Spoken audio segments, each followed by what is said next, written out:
सिने story presents Titanic.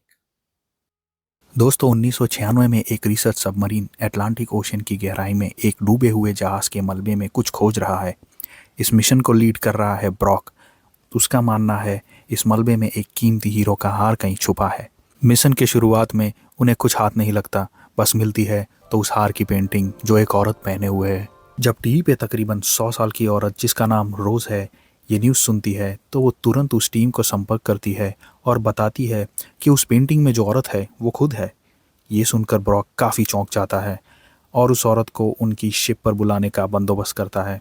Brock के साथी उसे ये बात बताने की कोशिश कर रहे हैं कि वो बूढ़ी औरत शायद झूठ बोल रही हो, लेकिन ब्रॉक का दिल और दिमाग यही कहता है कि वो पेंटिंग वाली औरत वही है और वो जानती है कि वो हार कहाँ है। रोज के शिप पर पहुंचते ही ब्रॉक पहले उसे मलबे से मिली कुछ चीजें दिखाता है जिसे देखकर वो बहुत भावुक उठती है। ब्रॉक की टीम रोज की याद ताज़ा करने के लिए पहले एक स्टेप बाय स्टेप सिमुलेशन दिखाते हैं कि एग्जैक्टली कैसे टाइटैनिक डूबी। उसके बाद जब रोज टाइटैनिक के मलबे की ओर देखती है तो उसकी आंखें भर आती है। ब्रॉक उसे वापस टाइटैनिक पर ले जाने को पूछता है। कहानी जाती है 1912 में, जब टाइटैनिक अपनी पहली यात्रा के लिए तैयार थी। ये सच में एक सपनों का जहाज था।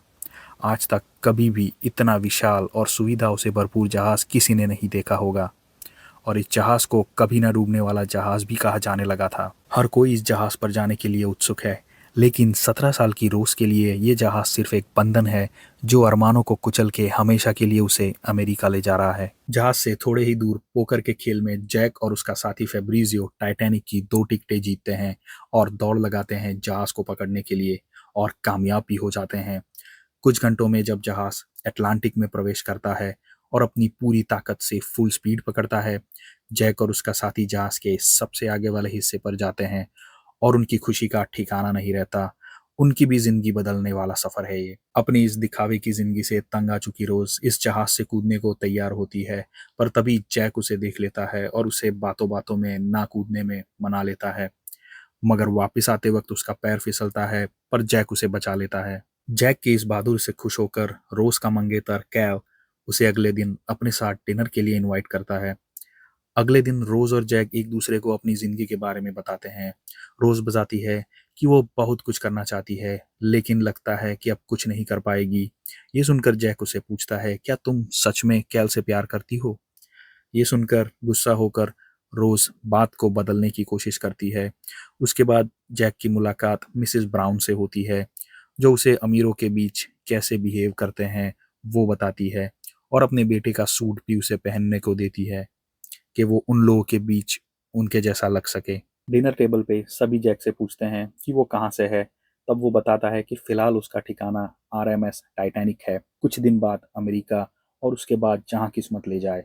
वो ये भी कहता है कि जिंदगी कल की परवाह किए बिना जीनी चाहिए, क्योंकि क्या पता कल हो ना हो। उसकी ये बात सभी को अच्छी लगती है और इस बात पर सब टोस्ट करते हैं। रोज की माँ और मंगेतर को जैक की ये बातें कुछ खास पसंद नहीं आ रही होती है। डिनर खत्म होने के बाद जैक उसे अपनी थर्ड क्लास कंपार्टमेंट की पार्टी में ले जाता है और वहाँ का माहौल ऊपर से बहुत ज्यादा मजेदार मालूम होता है। जब ये बात रोज के मंगेतर कैल तक पहुंचती है, वो पहले रोज को धमकाता है कि जैक से दोबारा ना मिले। उसकी माँ भी उसे यही सलाह देती है। जब जैक रोज से मिलने आता है तब उसे रोक दिया जाता है और उसे वापस अपने थर्ड क्लास के हिस्से में जाने को कहा जाता है। रोज सर थॉमस को इतनी कम लाइफ बोट्स के बारे में पूछती है, लेकिन तब कैल ये कहकर काट देता है कि ये शिप वैसे भी डूबने वाली नहीं है। कैसे करके जैक रोज से मिलता है और उसे ये एहसास दिलाता है कि उसके अंदर जो आज़ाद इंसान छुपा है वो बहुत प्यारा है और उसे बाहर निकालने की ज़रूरत है। इस बात को सुनकर रोज जैक से मिलने जाती है और ठीक उसी शाम जैक रोज की नेकलेस वाली पेंटिंग बनाता है। रोज की लिखी हुई चिट्ठी और पेंटिंग जब कैल को मिलती है तब वो जैक को फंसाने का प्लान बनाता है। इधर शिप के ऊपरी टावर पे दो ऑफिसर्स जब अपने ठीक सामने बर्फ की चट्टान देखते हैं तब उन्हें अपनी आंखों पर यकीन नहीं होता है। वो तुरंत खतरे की घंटी बजाते हैं और ये संदेश आगे कैप्टन रूम से बॉयलर रूम तक पहुंचाते हैं। सारा जोर लगाने के बावजूद शिप का बाजू का हिस्सा आइसबर्ग से टकराता है और सबसे निचले डेक पर छेद हो जाते हैं और बहुत तेजी से पानी भरने लगता है। ऑफिसर्स पहले सारे वाटर टाइट दरवाजे बंद कर देते हैं, लेकिन उससे कुछ खास फर्क नहीं पड़ता। आइसबर्ग ने आगे 5 कंपार्टमेंट्स में छेद कर दिया था। इसका मतलब कि शिप का डूबना निश्चित है। थॉमस के मुताबिक इस शिप को डूबने में 2 घंटे का वक्त है और शिप पर 2200 जाने हैं और सबसे नज़दीकी शिप यहाँ से 4 घंटे दूर है। इधर कैल जैक को हार की चोरी के झूठे इल्जाम में फंसाकर उसे गिरफ्तार करवाता है। रोज कैल और उसकी मां को छोड़कर जैक को ढूंढने भागती है। नजदीकी जहाजों को सिग्नल भेजने के लिए पटाखे उड़ाए जा रहे हैं। थर्ड क्लास पैसेंजर्स को लाइफ बोट्स पे बैठने से मना किया जाता है।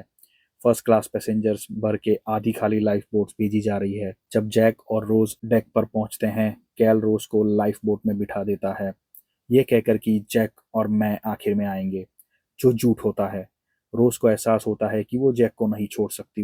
वो शिप पर वापस कूद जाती है। ये देखकर कैल गुस्सा होकर पिस्तौल से गोलियां चलाता है और उनका पीछा डाइनिंग हॉल तक करता है, जो पानी से भर चुका है। कुछ देर बाद उसे एहसास होता है कि हीरो का कोट तो उसने रोज को दे दिया है। हालात से हारकर जान बचाने के लिए कैल एक बच्ची के साथ होने का दिखावा करके लाइफ बोट में बैठ जाता है। टाइटैनिक के इंजीनियर्स और गीतकार आखिर तक जहाज पे रहते हैं। जैक और रोज शिप के ऊपर वाले डेक पर पहुंचते हैं।